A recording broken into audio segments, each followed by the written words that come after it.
Hello, Planet Earth. Welcome to my YouTube channel. We're at IDK, my BFF Jill 730. Okay. My BFF Jill 730. I'm Preston L. Young, wishing you warm salutations and congratulations. As always, you've made your way to the Buffington Post. You are invited! Today we'll be taking a break from Buffy because it's time to talk about Game of Thrones, Season 6, Episode 5, titled The Door, so hold on to your hats, or your doors, or whatever. There's an opening credit sequence, and I'll be right back. Here we go. It is time. This is not a game for slackers. There are no gimmies, no do-overs, no lifelines, no hints. You play as a team, but be ready to betray everyone to be rich.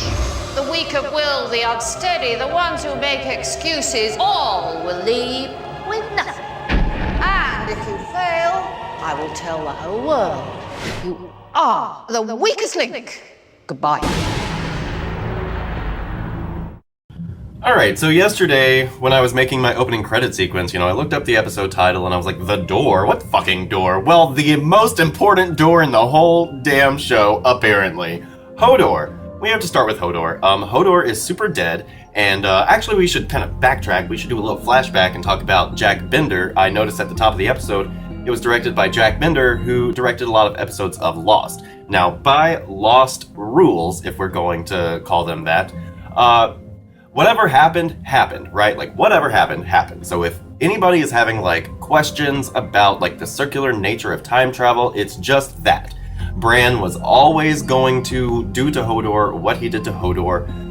He was always going to get touched by the Night's King. All of that happened. All of that had to happen. It's just time travel logic. So whatever happened, happened. And I think that with all the flashback stuff that we got in this episode, it was just really neat that we had somebody who worked on Lost for years, like Jack Bender, directing the episode. So yes, Hodor is dead and Summer is dead, and it's all like, what the actual fuck? If you watch this episode and when Summer and/or Hodor died, you felt absolutely nothing, then you don't have a soul, you may not have a heart, I don't know what your deal is, but you're not human. Maybe the Children of the Forest, shoved some obsidian into your heart, I don't know. But the punchline is, if you didn't feel sad when Summer and/or Hodor died, you're not here with us. It was really, really emotional episode. It was crazy. So much was revealed to us in this episode. Just the whole idea of Hodor and kind of explaining it away through this very time travel-y magic story. It's something that we as book readers, we're not really expecting for Hodor's story to be told like that. I mean, it's kind of right out of left field. The only reason that we had to suspect that we were going to get this answer, and I actually called it, was a few episodes ago. I want to say it was episode 2, where we saw that Hodor was, Willis or whatever, and he could speak and all that good stuff. And so when we went back to that same scene in this episode for flashback, I was like, okay, we're going to see, this is how Hodor was made Hodor. We're going to see it, and the closer we got to it, the more it became apparent that it was going to be Bran. What did we see? We saw that the others, the big others, they were created by the Children of the Forest in order to fight off the First Men and/or the Andals. I'm not sure where we are in time at that point. It's kind of irrelevant. The Children of the Forest, babies making babies, made the others, which is totally fucked up, and it was okay, you did these guys, but you didn't have a way to undo them. Really weird. It was just a lot to digest. As soon as we got to the whole Children of the Forest and making the others thing, I was like, holy shit, is this the truth? Is this really what happened? Is this what I'm gonna read in the books? And I'm thinking it might be, I don't know. It's a lot to take in, but it was really cool and it kind of made sense. I've heard this theory out there. I don't know if it was Preston Jacobs or somebody else. Somebody said something about the others having actually been created by the little Children of the Forest in order to, take out the men. So that's been a theory that's out there, and it looks like it's pretty fucking right. So I don't know what's gonna go down with Mira and Bran. Things aren't looking too good for them in the episode preview for next week, but I'm sure they'll be fine. I don't know, it was crazy. The three-eyed raven, he's dead. Summer's totally dead. That made me, more upset than the whole Hodor thing. The human emotions from the young actor who played young Hodor, very good stuff. But Summer, so near and dear to Bran's heart, and therefore book readers' hearts, and it rips you in half. It really does. Poor Summer.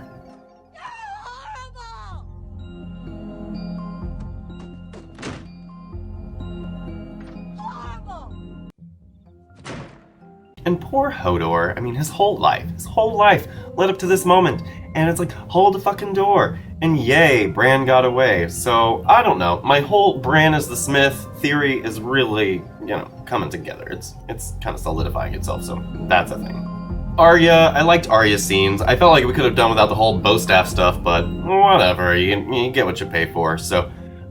it's fine. I liked that Arya was in the crowd watching this play, which was straight out of the Mercy chapter. Thank you, play from the Mercy chapter, being shown in this season 6 episode. I really enjoyed it. The whole play was really funny and really cute. I mean, and not if you're Arya. And what I found really interesting about this whole scene was that, of course, Arya is watching her father being beheaded all over again. And sure, it's a joke, but not to her, not to Arya. I mean, no one, a girl, right? No. She's still Arya. She's never going to stop being Arya.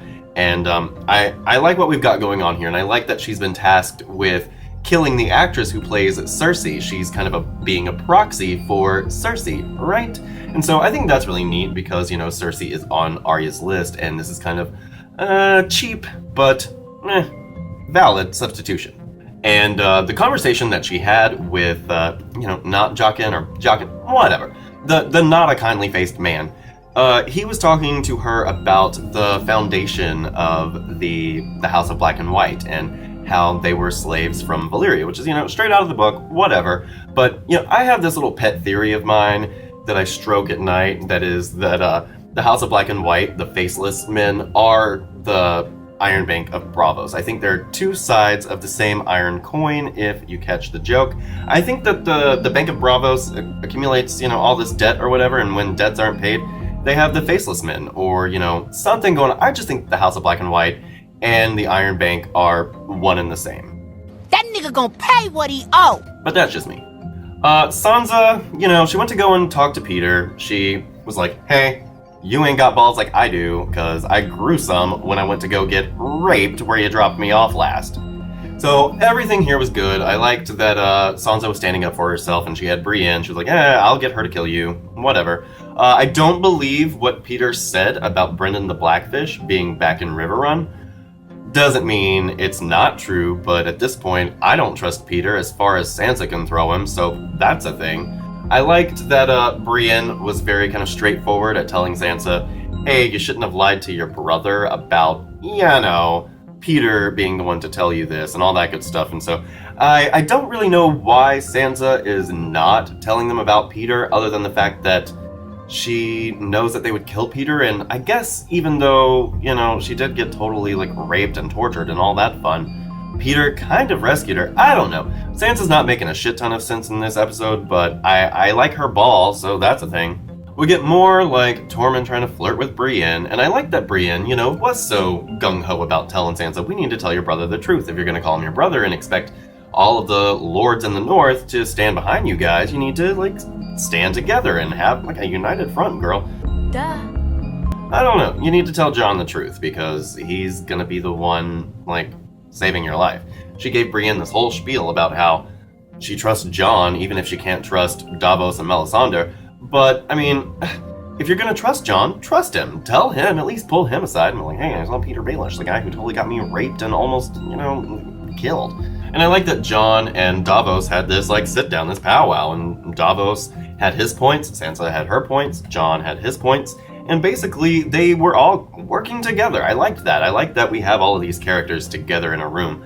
Melisandre, I don't think she actually said anything in this episode, but I think that's really neat, because, Stannis used to let her do, all the talking, right? And I like that at this point, she's just kind of, feeling out the situation. She doesn't really want to say anything because, she's kind of embarrassed, and sure, her faith has been restored, but, morale's gotta be pretty low in Melisandre Town, right?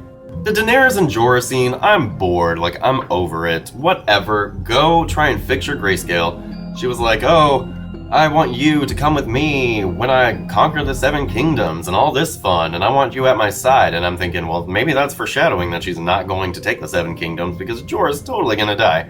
I just don't care.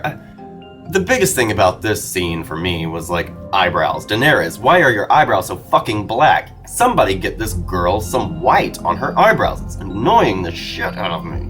But yeah, I was bored with Daenerys and Jorah. Go on somewhere. Screw you guys. I'm going home.